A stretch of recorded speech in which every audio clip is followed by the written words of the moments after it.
Hello, mindful foodies, Inga, And Mark. in our today's episode, and today we're gonna be discussing food intolerance. Recently, I was kind of quite intrigued to know what we are intolerant, because my friend Elana, she went to this nutritionist lady who was doing a bioresonance test.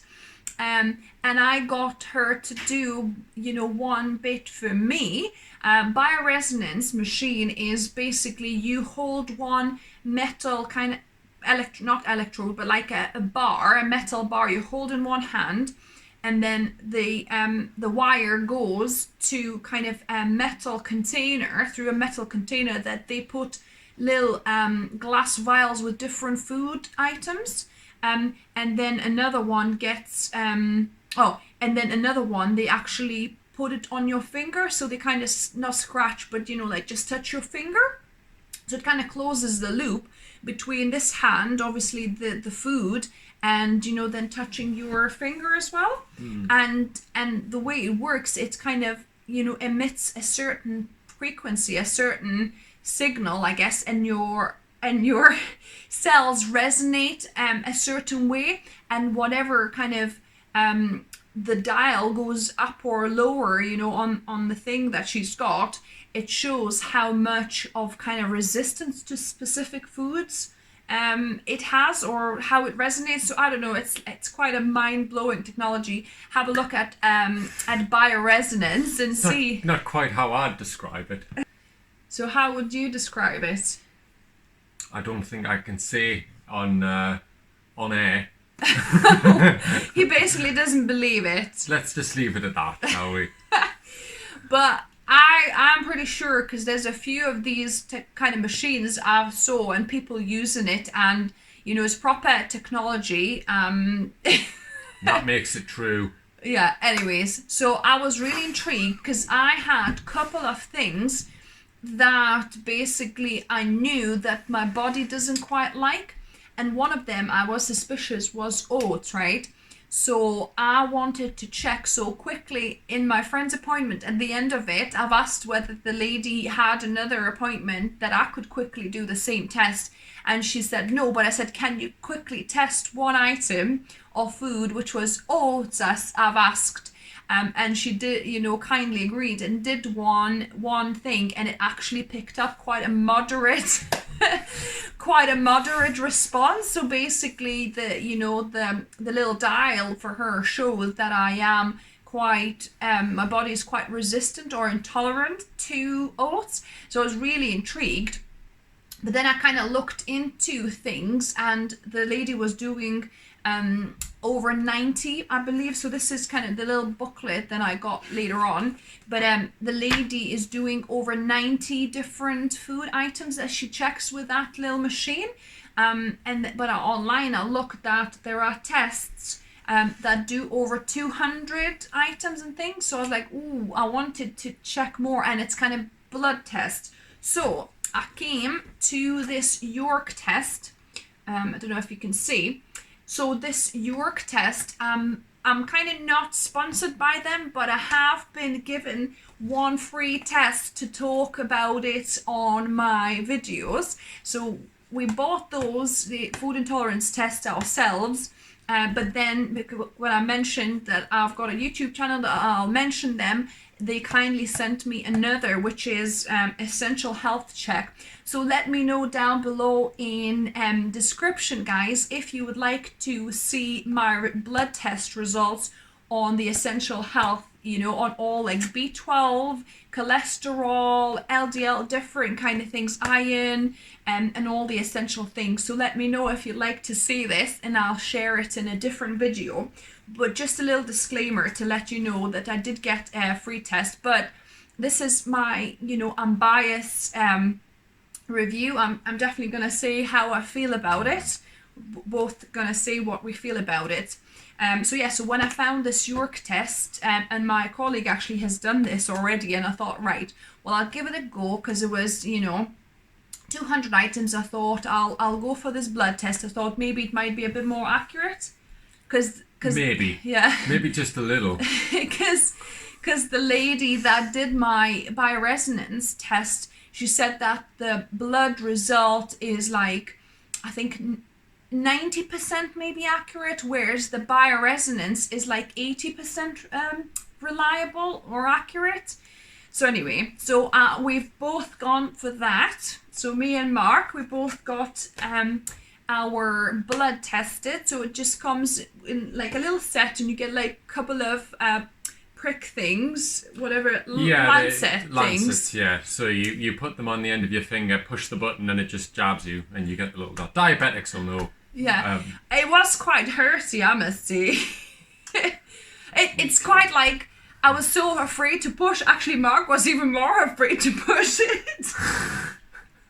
He was standing there, it's like not pushing it. It was more in my head. Once you do it, yeah, it's fine. It doesn't. So anyway, it's not that hurtful. But make sure that your fingers, you kind of do a bit of like hand swinging, they tell you, and also make sure you warm your hands as well, so their hands are not cold, so it kind of blood flows easier. Because we had to kind of wet like this, what you call it, a little strip that had to be saturated with blood, just like a little, in a little vial, not vial, but like, yeah, something like that. It was covered in like in a sheath. Yeah. So you had to like wet that little thing fully, you know, get it saturated with your blood, and then you post it off. And then the results, we got maybe probably like 3, 4, maybe 5 days later.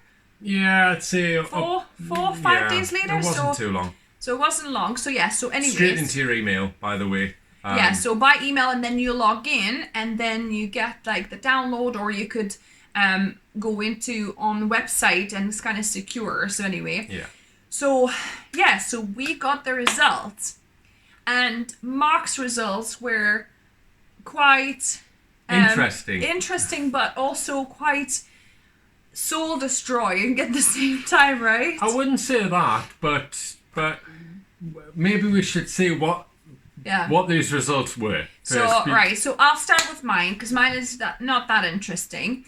And I was quite surprised, because I was expecting to see a few things. I was expecting the oats, because with the bioresonance method, obviously the oats were picked up, and I can tell in my body when I eat like a whole bowl of oats, then it just sits in my stomach. So yeah, so I feel the heaviness after eating oats. Like if I eat a lot, like pure oats, I can feel it. And strangely enough, this York test did not pick up oats, right? Because there's a scale, right? So there's a scale where there's normal reactivity, then is borderline. So normal reactivity is between 0 and 11. Then borderline reactivity is between 12 and 19. And then high reactivity is between 20 and 100, right? So that's the scale. So the only thing that it picked up for me, which was borderline, or no, sorry, just high reactivity 20. So it was quinoa. I was so surprised, because I hardly ever eat quinoa anyway, which that's why I was happy about, because you know I'm not gonna miss it. I don't eat it much at all. But yeah, so that's the only thing it picked up. It didn't pick up oats, and it didn't pick up coffee, because my stomach doesn't like coffee. I kind of feel the coffee as well. Doesn't agree with my stomach. That didn't pick up coffee either. But it does say on that test, you know, what in the terms and conditions when you do it, if you haven't, you know, used or eaten the food for quite a while before doing this, then it might not pick it up. And I think we'll know that is quite true, because of other things that I went back to this other lady and did full bioresonance to check a few things, because I wasn't quite happy with my results, because like, surely there must be oats on there surely must be coffee, there's more things that I'm, you know, intolerant to than just quinoa, right? So but anyway, so that's my result from York. My result, I'll go from the bottom up. So yeah, so I'll show you the sheets on the screen as well as we go about this. But so my borderline ones. The first one was actually gluten. That was at the low end of borderline. That was 12. 13. Was it? 13. Okay, yes, sorry. 13. Well, it doesn't matter. It's similar there. Yeah. So it was 13. The next one above that, which was 14, was Pinot Noir. Which is red wine, I believe. I wouldn't know because I don't drink it. But we don't drink, so that's not an issue. That one didn't bother me so much. Yeah, and it's great that the gluten is not too high, right? Yeah, I mean the gluten it's literally just in the borderline. So nearly normal kind of thing.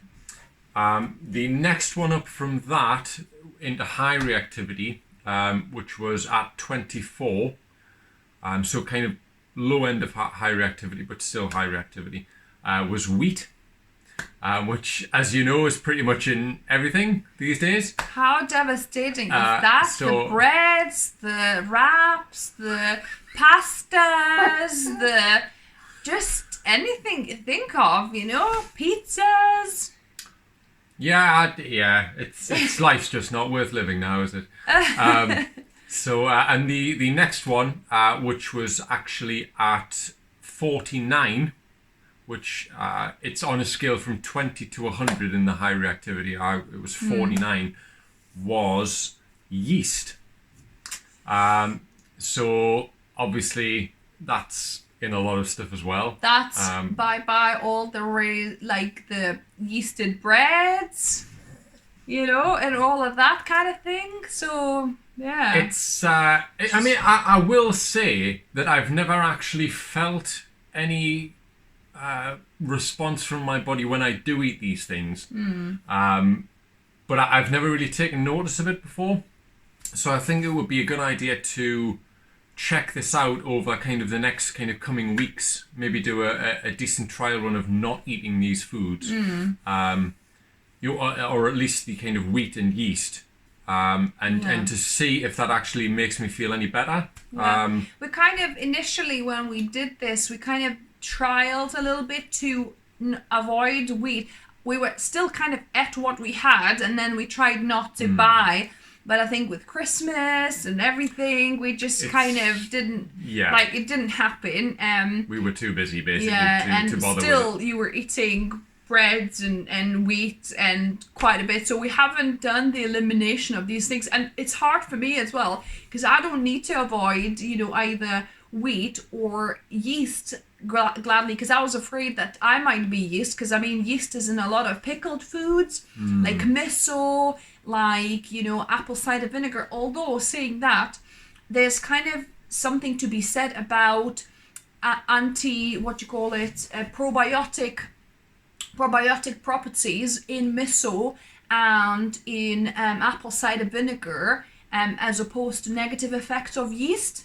So the lady that kind of I had a chat with about this nutritionist said that apple cider vinegar could be all right, even though it does have yeast in it, the way it's made, the yeast kind of makes it. But the probiotics in it kind of almost outweigh it. And also, apparently you can eat sourdough bread because, because obviously not wheat bread, perhaps, like say rye bread or maybe spelt bread, that kind of thing. Yeah. But sourdough, because kind of sourdough also, it's not kind of classed as yeasted. Like, if you just make it with proper store-bought yeast and don't have it sourdough like naturally over a long time fermented, then that is not sourdough. Obviously it's just a yeasted bread, so you should avoid that. But if it's a really good sourdough, apparently you could still have it. So anyway, so we were thinking of maybe fully eliminating yeast and wheat from our diets. Well, I think because we eat together, it's a bit hard to just do it for one person, isn't it? Because we cook together. So we thought maybe we'll try it, for 4 weeks, because they recommend to eliminate it for 4 weeks, and then see, if once you reintroduce it, if you kind of feel any effects. But because we didn't have any bad effects, or not that we could tell, from eating wheat or yeast and things, or at least Mark didn't feel like, So we kind of like a bit like now not sure what to do, whether we should, but I think we're definitely. I think we should, because it's going to be the only way that we're going to know whether these tests are actually worth having. Because if they don't have any effect, at least on us, then there was no point. Yeah. So I think probably it would, it would be worth doing a 4-week complete elimination of those two, at least the big ones for Mark, and well, I'll probably do the same, and then see once we introduce it back one at a time, see if that kind of brings back any bad effect or anything like that. Just to test it out, because you never know, you might have more clarity, you might have more energy or something, which you don't maybe feel it per se, like no bloating, because normally intolerance is not the same as allergy. Obviously allergy you would know straight away, whereas food intolerance you can have more or less. And a lot of intolerance people feel like bloating, for example, gas, that kind of thing, and you don't have any of that really. No, not at all. So maybe I'm thinking, but you have been like low on energy and things, you were saying. Well, yeah, I think I haven't been getting as much sun as well, so it could be that. It could be a variety of things. So not sure, but we might give it a try for 4 weeks. We could just cut it out and see if there's a difference. But as you probably heard me say, I wasn't happy with just doing this test because it only found quinoa, and like, what about oats? How come it didn't find oats? So I thought, right, because I haven't eaten oats for a while, and maybe that's why this York test didn't pick it up, and I haven't drank coffee for a while either. And another thing, that this bioresonance, when I went back, I did a full bioresonance, and the things it picked up, obviously, as before I mentioned to you, oats, which was quite moderate intolerance. So, because there's like 1, 2, or 3, so mine was 2. And then, strangely enough, what this York test didn't pick up, this bioresonance picked up dairy. So, good job I'm vegan, right? Good job I'm vegan, because all of the dairy items, cow's milk, goat's milk, sheep milk, lactose, cheese, and yogurt, so all of cows, milk products, all dairy, is actually all, as you can see, on different kind of moderate or mild spectrum. And I think this York test didn't pick that up, because like it says, because I haven't had dairy for 6 years now? In a while. So 6 years, we've been vegan in October. So yeah, so because I haven't had dairy for 6 years, then, that's why the York test didn't probably pick it up, and that bioresonance did. So that's that. And then it picked up one and additional. It didn't pick up coffee, strangely, though. I was quite a bit puzzled about that. So I'm not quite sure, how's that, why my stomach doesn't like coffee, but yet it didn't pick up even bioresonance or the other test. It could be the oil. The oil's out of the coffee beans. You get that. It can be upsetting to the stomach. Yeah. So not sure, but anyway, I'm I know that coffee, my stomach doesn't agree with it, and I stay away from it. And then other one, strange one it picked up, was peach. So it's like, a mild, kind of intolerance to peach. So that was my results with this bioresonance method. So yeah. There you have it, guys. Yeah. So I'm not too devastated by my results, because oats I kind of knew anyway. Peach, I don't eat that many peaches. I guess maybe apricots and nectarines, probably from the same family, so they could be a little bit, but I don't eat too many of those. I wouldn't worry about it. Yeah, it's not for the amount we eat of those. But then dairy, obviously I'm happy that I'm not eating that anyway, so that just eliminates it. So yeah, so we'll just do the wheat and yeast elimination challenge for 4 weeks and see what happens if we get any results to share with you. So let us know if you'd like to hear about our results of elimination of those 2 foods, because these are big allergens for a lot of people, right? Well, I mean, obviously wheat's one of the big ones. You'll see it in bold on most of the packet stuff that you find in supermarkets. Yeast, I believe, as well is another one. Yeah. So, and gluten, obviously, especially if you Yeah. have something like celiacs. So yeah, they are the big ones, and obviously the dairy is another one in Yeah. which is massive. I mean, basically, if you have an allergen, if you're having dairy, the chances are it's coming from that. Yeah, So because my friend that did the bioresonance, she was allergic to all these suspect groups. So I think it was wheat, gluten, dairy, and fish and kind crustacean, of crustacean like sea seafood. stuff. I think she was allergic to all of them. So vegan is the right way for her. I don't know if she embraced it, but anyway, so I thought you might be interested to hear about our experience with Food Intolerance Test. If you want to try, either this or some other food tests out there and see what you think about it, or if you find yourself like a bioresonance practitioner like I did, I'm sure there's quite a few out there. Have a look and It see would what be you think. interesting to know if any of you have had intolerance tests, how you found them, and if they were beneficial Accurate. to you, and if they meant Made a that you could difference. eliminate something that made a big difference for you. That would be really good to know in the comments. Yeah, just share your story. It would be interesting to know your experience with that. And yeah, so let me know whether you guys want to hear my blood test results, because I've got them already. If you want to hear me talking about my blood test results as a 6-year vegan. And also, I think I may do one of these myself.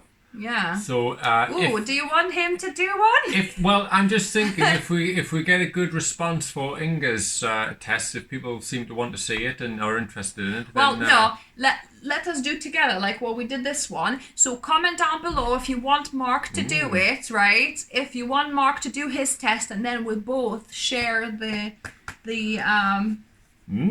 pressure's on. the blood results to compare the two, right? Who's healthier? Whose blood is healthier? I'm withering away. So yeah, so let us know.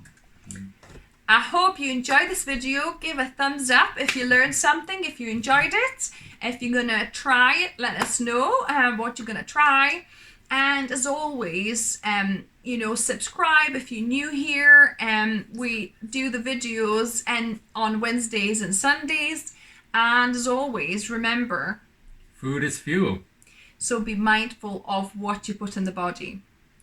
Until next time. Bye, guys.